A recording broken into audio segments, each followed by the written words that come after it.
Good morning. Today is Monday, July 25th. I'm Maureen Kyle with your 3 News Now morning update. Thanks for spending a few minutes with me on the WKYC YouTube page. And we start with Holly, who has a check of today's forecast. Hi, Holly. Hi, Maureen, and hello to you as we take a look at what to expect after stormy weather overnight. Things are improving, and the rest of today, a mix of clouds and sun and not as hot.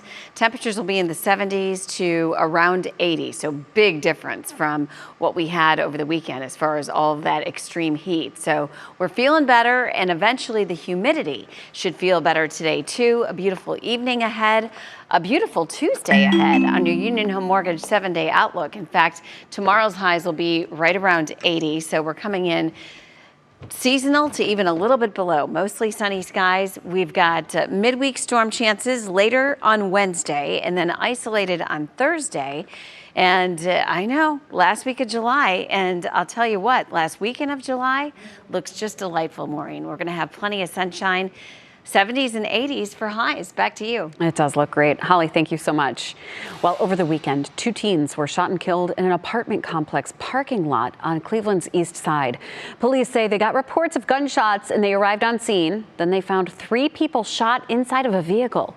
2 of the victims were pronounced dead on the scene and have since been identified as 18-year-old Torionne Chappmon and 19-year-old Charles Moore. A third victim, a 19-year-old woman, was taken to UH. Someone who lives in the complex in the Collinwood neighborhood who did not want to be identified says the scene was chaotic. Pretty much what it was is they were, it was 5 of them from what we've seen, and they had big guns. They pretty much pulled up, let it out, and they left. That's really what it was all planned. You could tell they knew what they were doing. Police are still looking for the shooter or shooters. We've reached out to Cleveland Mayor Justin Bibb's office, and he says, quote, "A safer city for all Clevelanders is priority number 1, and we are working toward that goal every day. We must do all we can to curb this violence and bring those responsible to justice. And I assure you that we are focused on doing exactly that," end quote. Anyone with information on the shooting is asked to call Crime Stoppers or Cleveland Police. Well, today, the trial for the woman accused of killing Cleveland police officer Shane Bartek will begin. 18-year-old Tamara McLeod has been in custody for 7 months since her arrest in the New Year's Eve shooting death of Officer Shane Bartek. Officer Bartek was shot in the parking lot of an apartment complex on Rocky River Drive. He was a 2-year veteran with the Cleveland Police Department. Meanwhile, in Dayton, a Clark County Sheriff's deputy was shot and killed Sunday. Another officer was injured.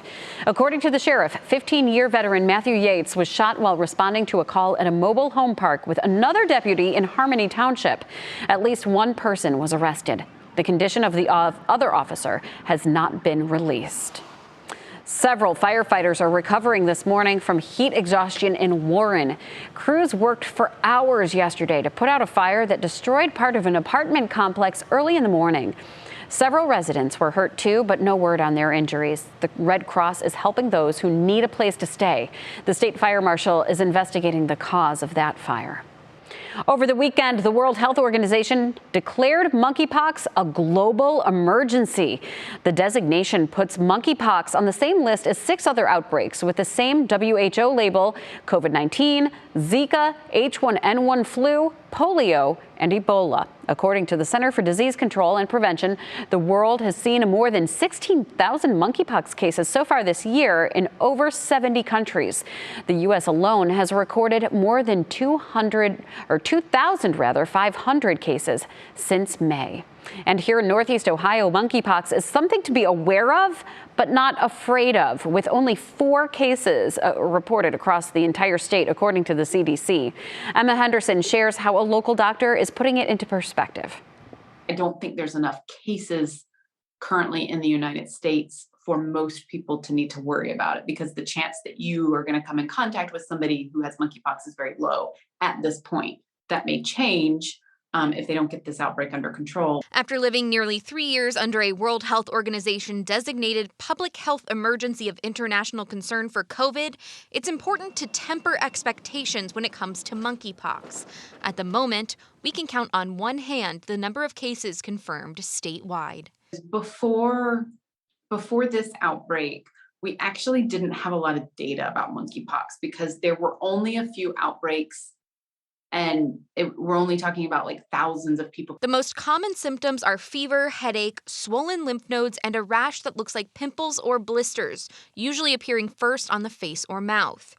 The World Health Organization's monkeypox expert Dr. Rosamund Lewis says beyond the cases in Africa, which are believed to be a more severe strain, an overwhelming majority of the cases were in men. And of the men who contracted monkeypox, 98% were men who have sex with men. But that's not true in all cases, with 2 children recently diagnosed in the U.S., according to the CDC. And it's important to know there are vaccines and other antivirals ready for use. We have emergency use authorizations. We have compassionate use. There are ways that doctors can use drugs off-label. We've done that all the time. And I wouldn't anticipate the number of cases requiring antiviral therapy being high enough for it to be a big strain on the system. That was Emma Henderson reporting. We would like to say a big congratulations to 2 of our very good friends and colleagues this morning. Leon Bibb and our assignment desk manager, Lisa Lowry, were honored by the National Academy of Television Arts and Sciences Great Lakes chapter. Leon was inducted into the Gold Circle and Lisa was inducted into the Silver Circle for their dedication to the television industry and community. And this morning, we also have to send a big congratulations to Mr. and Mrs. Love.